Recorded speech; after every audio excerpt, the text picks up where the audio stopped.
En esta misa nueva del día de la Asunción de la Santísima Virgen a los cielos, se lee el Magnificat, el cántico de la Virgen que se llama el Magnificat.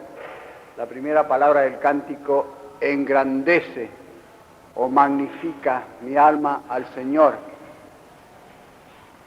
y se alegra mi espíritu en Dios, mi salud dador o mi Salvador, porque miró la pequeñez de su esclava. He aquí que me dirán dichosa todas las generaciones, porque hizo cosas grandes en mí, hizo grandezas en mí, el que es todopoderoso y cuyo nombre es el Santo. Esta es la primera parte del cántico de la Virgen. Tiene como 3 partes, tiene 14 o 15 versículos, y lo hizo la Santísima Virgen, no lo duden. Es científicamente cierto que lo hizo la Santísima Virgen, y no lo hizo San Lucas, ni formaba parte del folclore hebreo, como dicen algunos hoy día, sino muchos dicen hoy día, han inventado el Midrash y el folclore, de manera que deshacen la Sagrada Escritura diciendo, no, esto no es verdad, es folclore, es folclore. ¿Cómo es posible que una muchacha de 16 años más o menos, quizá analfabeta, haya compuesto un pequeño poemita exquisito en honor de Dios, donde hay 7 o 9 alusiones a la Sagrada Escritura, a la Biblia? Por lo tanto, demuestran que la autora sabía toda la Biblia, o la había oído por lo menos y la recordaba. Dice Harnack, profesor alemán, no la hizo la Virgen, lo hizo San Lucas. Pero resulta que eso puede ser y fue así, porque hoy día, una muchacha de 16 años o una mujercita cualquiera, tagala de Madagascar o kabila del norte de África, puede hacer lo mismo. Es decir, puede improvisar un canto, una especie de poema tosco para nosotros, para expresar su alegría o su tristeza o su temor o su entusiasmo con toda facilidad. Y son analfabetos, figúrese qué horror, analfabetos. Todavía no han tenido una campaña de desanalfabetización. Allí no habían tenido, los romanos no se ocupaban de fundar un cuerpo de 100 inspectores con 40.000 pesos mensuales de sueldo, con una directora que tiene 165.000 pesos mensuales de sueldo, más que el presidente de la República, para desanalfabetizar a esa pobre gente que, sin embargo, sabía hacer 3 cosas que no las puede hacer hoy día la señora Luz Vieira Méndez, que si las pudiera hacer a lo mejor le pagaban 2,5 millones de pesos mensuales. Es decir, podían primeramente saber, tener en la memoria centenares de recitados como miles de versículos de la Biblia. Segundo, podían entender esos recitados, que son difíciles. Hoy día se quiebran la cabeza los sabios y los no sabios como yo para entender lo que quieren decir, y les cuesta muchísimo trabajo, y esos recitados eran para el pueblo los entendía. Y tercero, podían hacer ellos mismos recitados de esas clases, improvisar esto que llaman recitados de estilo oral, que son una especie de poemitas toscos para nosotros, pero en sí mismos perfectos y refinados, más que la poesía actual.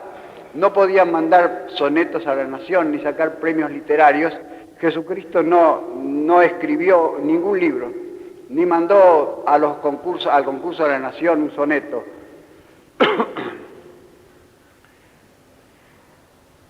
Sabía escribir, por casualidad lo sabemos. De la Virgen no sabemos si sabía leer y escribir. Posiblemente sabía leer y escribir porque desde los 3 años dice la tradición que fue educada en el templo.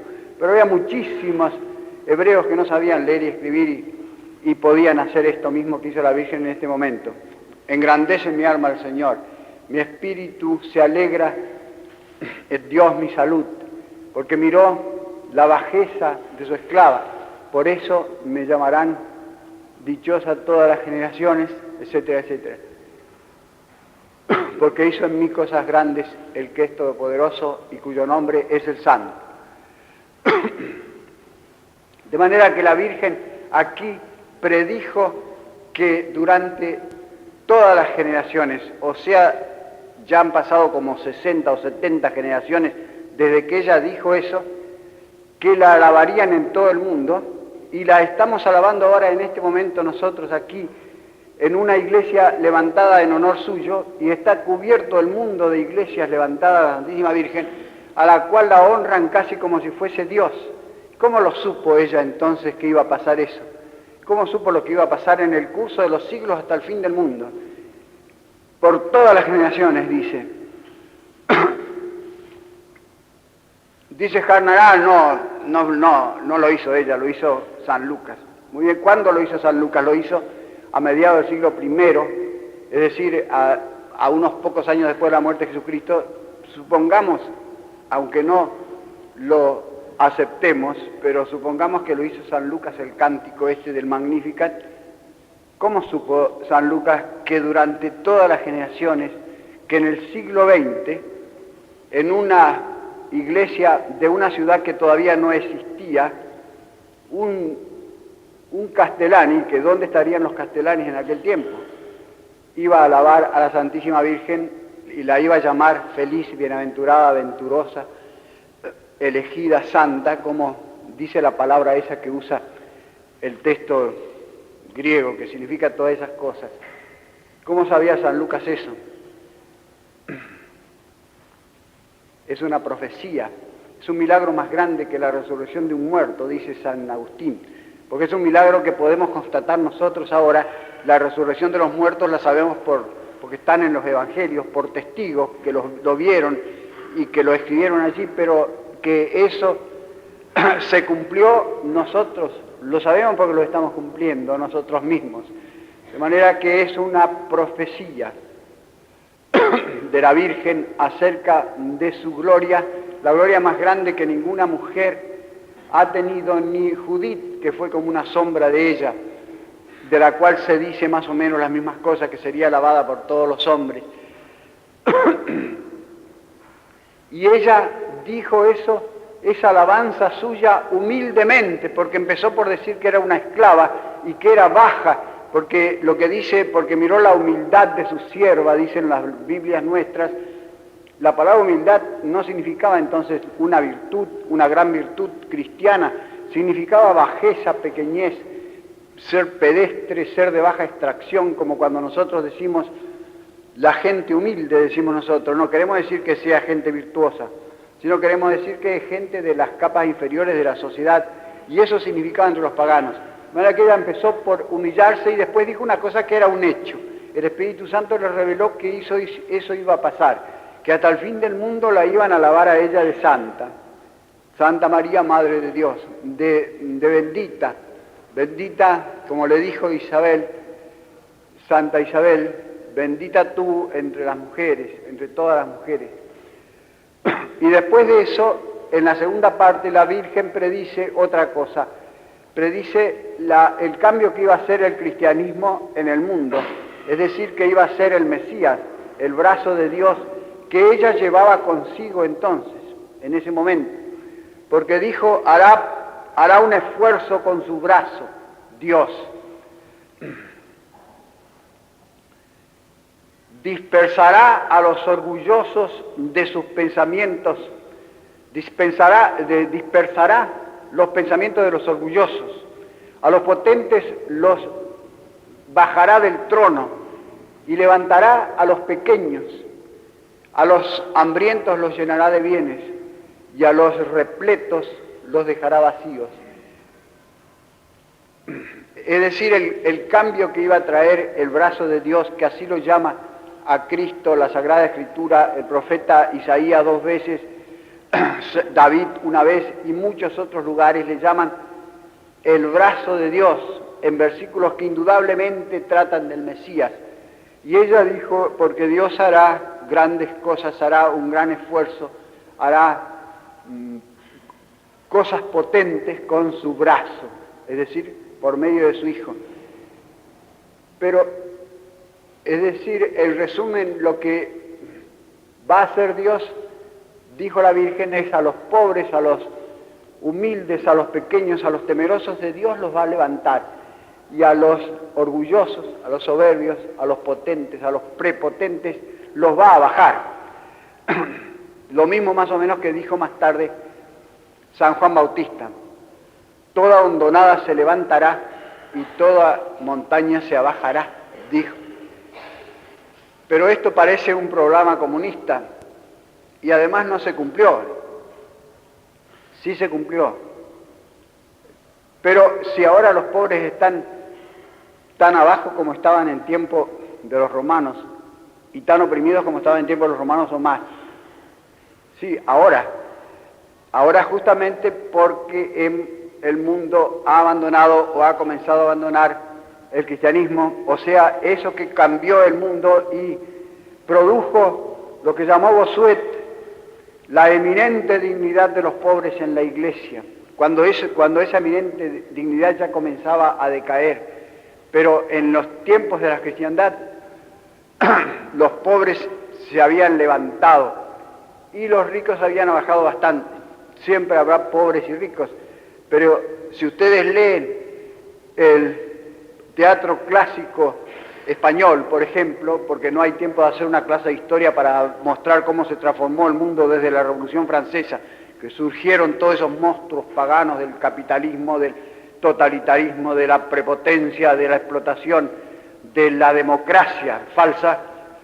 No puedo hacer una clase de historia ahora, pero si leen allí el teatro clásico donde se describen las costumbres del pueblo español en el siglo XIV o XV y XVI, van a ver que los pobres eran más felices que los ricos tenían sobre sí una carga tremenda que los pobres no tenían. Como decían los aldeanos de Zalamea: vaya a la guerra el alférez y al África el general, mate moros quien quisiere, que a mí no me han hecho mal. Decían, ellos estaban muy tranquilos allí, los nobles tenían que guerrear y los nobles tenían que gobernar el país con grandísimo peligro, porque en ese tiempo la política era una cosa sumamente seria y peligrosa, más que ahora. Se jugaban la vida los que se entregaban a la política. El don Álvaro de Luna, de repente los acusaban de traidores y les cortaban la cabeza. Hoy día los traidores les hacen estatuas. Estamos mucho mejor, hemos progresado enormemente, somos más civilizados. A los traidores a la patria le hacen estatuas ahora. Y también verán con sorpresa que los ricos no eran ricos en ese tiempo. No tenían enormes sumas de dinero, 1.500.000 pesos, como me decía ayer un sacerdote que tiene un señor de Entre Ríos en un banco de Suiza, para gastarlo como quieran, sino que tenían tierras que ellos tenían que hacer producir, y si no trabajaban para hacerla producir o hacían trabajar a sus arrendatarios, no tenían dinero simplemente. Y tenían soldados para defender esas tierras, a los cuales tenían que pagarles. No eran conscriptos que hacían el servicio militar gratis, sino que eran mercenarios a los cuales tenían el oficio de soldados y les pagaban. De manera que era diferente el mundo de entonces, y ese mundo bastante feliz, en cuanto puede ser feliz el mundo, lo produjo el brazo de Dios, es decir, el cristianismo. El cristianismo practicado, la fe, porque tú serás feliz, le dijo Isabel a su prima, porque has creído, has tenido fe, por eso se van a cumplir en ti las cosas que te dijo el ángel. Y las cosas que le había dicho el ángel era que su hijo iba a heredar el trono de David, su padre, es decir, iba a ser rey por mucho tiempo en el mundo y rey siempre, para siempre en realidad, aunque por un tiempo se apagase o se nublase un poco su reyesía. Y la tercera parte del Magnificat, voy a acabar pronto, no quiero ser largo, como me dijo una vez el director de una revista donde yo escribía, que yo fui y le dije, ¿me puede publicar un soneto que he hecho esta semana me dijo, sí, con tal que no sea demasiado largo. Digo, el soneto no puede ser demasiado largo ni corto, siempre tiene 14 versos. La Virgen conecta esta transformación del mundo, o sea, el advenimiento del cristianismo, por medio de su Hijo, con la tradición hebrea. Dice que eso es el cumplimiento de las promesas que Dios hizo a Abraham y a su semilla para todos los siglos, y que Dios hizo eso porque en su misericordia acogió a Israel, recibió a Israel, a pesar de que Israel estaba corrompidísimo entonces. Sin embargo, lo perdonó a una parte de Israel, a la parte que podía ser perdonada, a la parte decente de los judíos, digamos. La Virgen conecta con, dice Abraham, a nuestro padre Abraham, Israel, y eso es el cristianismo. De manera que el cristianismo continúa simplemente las promesas de Abraham, padre de todos los creyentes, y continúa el Israel de Dios, y es actualmente el Israel de Dios. Y el otro Israel del tiempo de la Virgen, una parte de él, dejó de ser el Israel de Dios. Esa es la verdad. Porque no ha habido una serie de religiones que mueren y después sale otra religión más perfecta, como dice Toynbee, el gran Toynbee, el historiador, que dice que ha habido 21 civilizaciones en el mundo, cada una con su religión propia, diversa de las otras, y que cuando la religión decae, perece esa civilización, pero deja un huevo, una semilla de la cual nace otra nueva religión más perfecta y otra nueva civilización más perfecta, y así va a seguir durante miles y millones de años, dice él, porque ha habido 21 civilizaciones y bien puede haber 21.000 más civilizaciones con ese sistema, siempre progresando. Ahora el cristianismo ya no existe más, dice él, dice Toynbee, ya se corrompió, decayó, pero ahora tiene que morir esta civilización que el cristianismo creó, y tiene que nacer otra civilización más perfecta, con otra religión más perfecta también, con un supercristianismo. No es así, ha habido una sola religión verdadera desde Adán hasta hoy, que se ha ido desarrollando como un germen.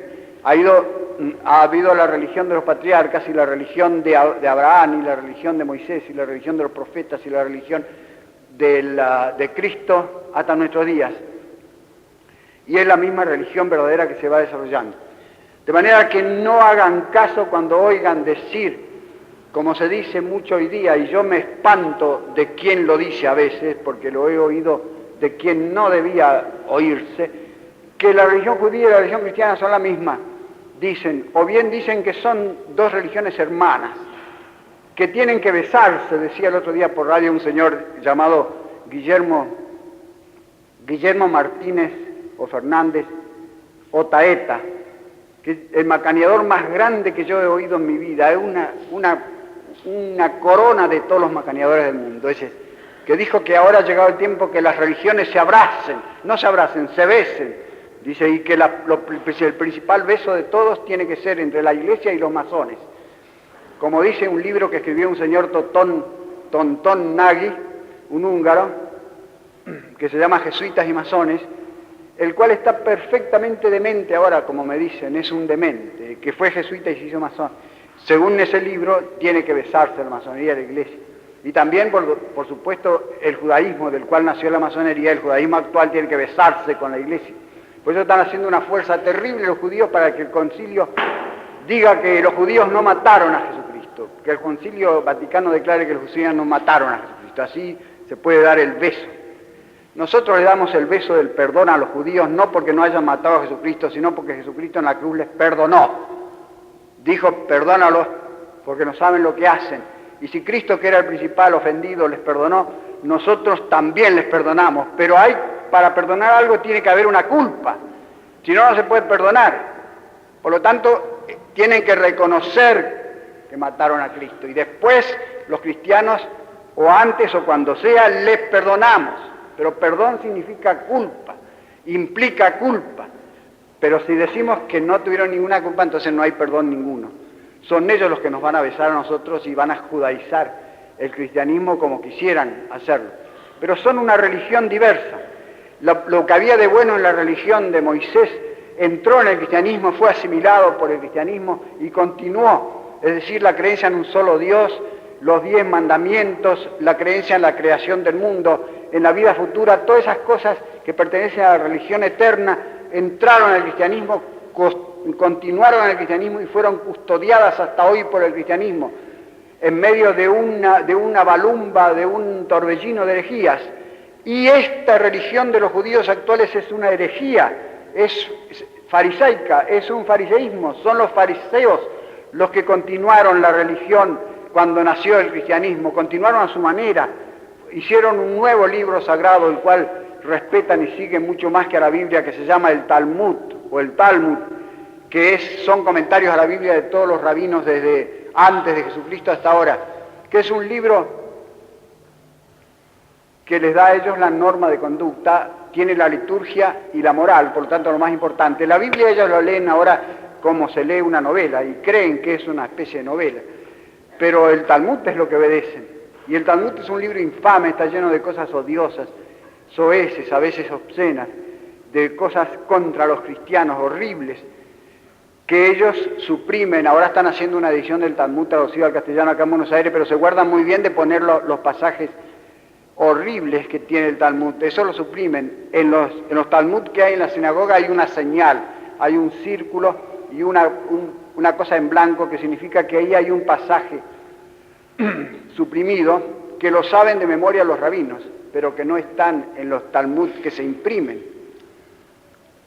Y eso, los cristianos no son tan sonsos que no se hayan enterado de todos esos pasajes terribles que hay en el Talmud contra el cristianismo y a veces soeces, obscenos, normas de conducta obscenas que da el Talmud. De manera que es otra religión enteramente diferente y contraria, y la más contraria y enemiga que existe del cristianismo y que ha existido y que puede existir es el judaísmo ahora. 9 besos. El beso del perdón si ellos se arrepienten, y si no, no. Si no, nada de besos, como decía el otaeta ese.